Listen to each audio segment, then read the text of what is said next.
So what is third-party risk management? Let's learn more about it. Think of TPRM as knowing who you're partnering with and what risk they bring. It's a structured way to assess, monitor, and manage risk from various vendors, suppliers, contractors, and service providers. TPRM ensures that third parties don't become the weakest link in your security operations or compliance chain. In simple terms, we trust our partners, we must verify everything. Why TPRM matters? Most organizations rely on third parties for critical operations like cloud, payments, logistics, IT, analytics, you name it. When they fail,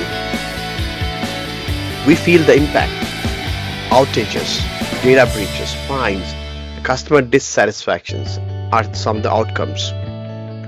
Regulators expect strong oversight. Outsourcing the work is not equal to outsourcing the risk. TPRM protects your brand, your customers, and your balance sheet. Good TPRM is equal to fewer surprises, stronger resilience, and better decisions. Types of risk in TPRM are outlined here. Cybersecurity risk, because you are exposed to your work has been given out to a third party, therefore you are exposed, and there could be a data hack which will be responsible for. Operational risk is when day-to-day activities are impacted, and this could be because of weather, climate issue, political issues, and all of these, and any impact to them will in turn impact you as well. Financial risk is if your vendors are not able to, or if your suppliers are not able to pay the salaries, wages, or even fund their own working capital, it will impact their production, which will in turn impact you as well. Likewise, compliance being another one. Being non-compliant on GDPR, while they will be the processor, you will still continue to be the owner of the data. So therefore, you are liable 100% on any kind of breaches. Likewise, these are some of the other risks that you manage as a TPRM manager or a risk manager. The core steps are of maintaining a TPRM framework. It starts with a vendor onboarding, as you see here. A vendor onboarding is where you actually identify the vendors, third parties, and then you classify what's the criticality of work they do, the kind of risk that they are exposing you to, right? So those are some of the initial classification work you do on an onboarding. And right after that, you also perform a risk assessment and review if you have 27001 or SOC 2. It kind of takes care of your risk assessment if you follow any of these frameworks. Due diligence is when you are performing penetration tests to see your data that you are storing are kind of compatible, it's stored safely, and making sure all compliance and contractual requirements are fulfilled. Contracting the risk mitigation. So here you are basically making sure that you are documenting all your timelines and breaches and SLA into your contract, so that you are covered from a financial and reputational standpoint. Also include this part which is a right to audit, which typically was missed out earlier days, but now you should make sure that you have the right to audit your parties or suppliers. No system in place. Continuous monitoring and offboarding when your vendors or suppliers are not able to fulfill your requirements here. This is when you will have to consider or make a decision of offboarding or exiting the contract. So these are the typically steps that you would follow in managing a third-party risk management. Now, how do we do the risk management? So this is where you begin with the step 1. I call this as a step 1. The reason is this is where you profile your suppliers. Like, what is the name of your vendor?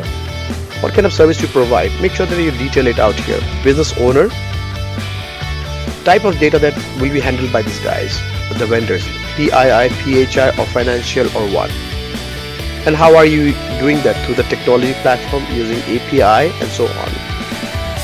Contract start and end date, and what kind of rating is it? Risk rating, is it high, medium, or low, is what you will categorize here.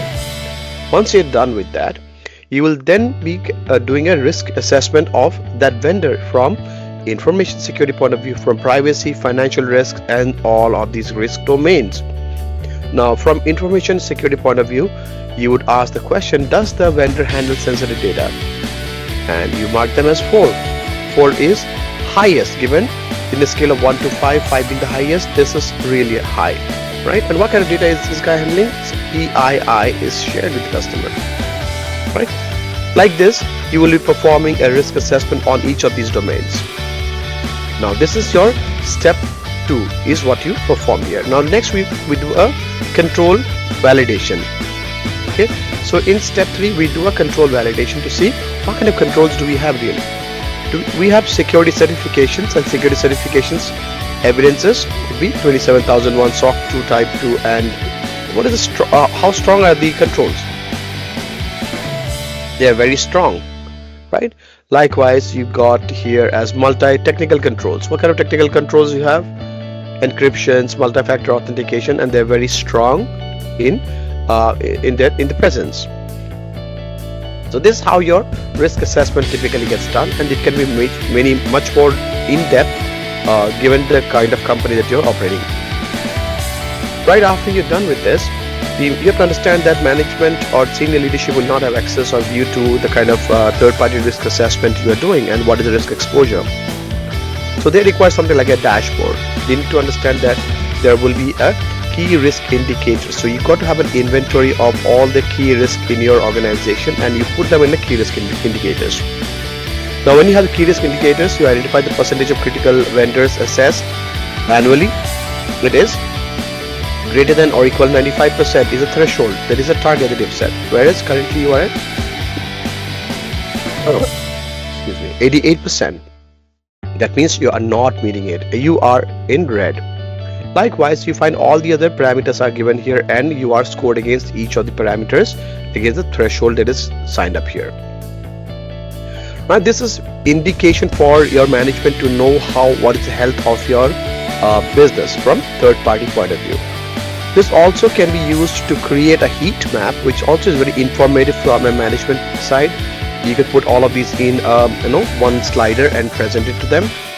It shows the total number of vendors that you have or suppliers that you have, and out of which how many of them are rated as high. So you got 7 of them, and the trend is like flat, it's going BAU. Your medium level risk, you have got 21 of them. So now you have to understand that these are 2 critical areas which probably you need more focus on, and the low risk are 20 of them. So this probably is something that is a way of doing business for you. Now this, if you present it in a more nicer way with more colors and those traffic lights here, it gives a management a sense of understanding and comfort that the business is tracking. If not have a control grip, they're tracking what is being presented. All right, well, thanks for being with me, and if there are any questions, please feel free to post it.